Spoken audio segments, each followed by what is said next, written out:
Okay, y'all. The Lululemon story about the leggings for y'all that don't know.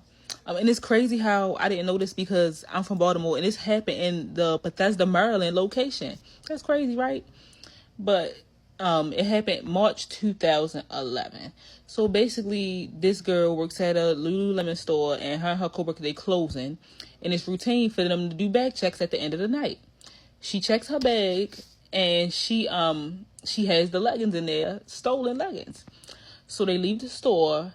She calls and reported to the boss, and the girl who stole the leggings calls her coworker and like, "Oh, I left my wallet in there."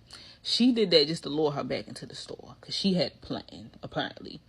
So she lures her back into the store, and all hell breaks loose. So basically, they get to the store, and she decides she's going to attack her to cover up her stealing these leggings. I'm like, over leggings?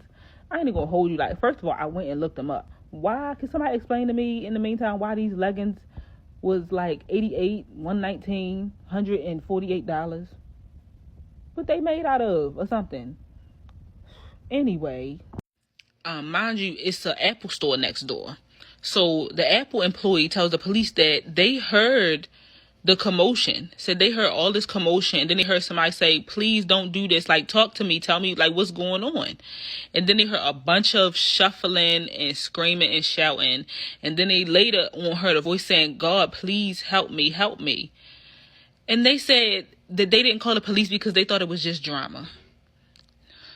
That they might have could have saved her life, but I don't know, because I read that the employee had 331 injuries to her body, and her family couldn't even have an open casket funeral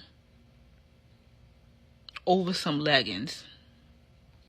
So on top of her doing what she did to this employee, they entered the store at 10:05. She did all of that. She left and got into the victim's car, and she drove it like 3 blocks away, and then she sat in the car for like 30 minutes trying to figure out what to do. She goes back to the store and decides she's going to stage all this to look like it was like a robbery. So she ties herself up, cut her clothes up, she sliced her forehead open, all kind of stuff. Now, mind you, they entered the store at 10:05. She tied herself up and she waited that long. The store manager came in the next morning to open the store, and that's who found them. She waited all night to make this look like it was somebody else that did this.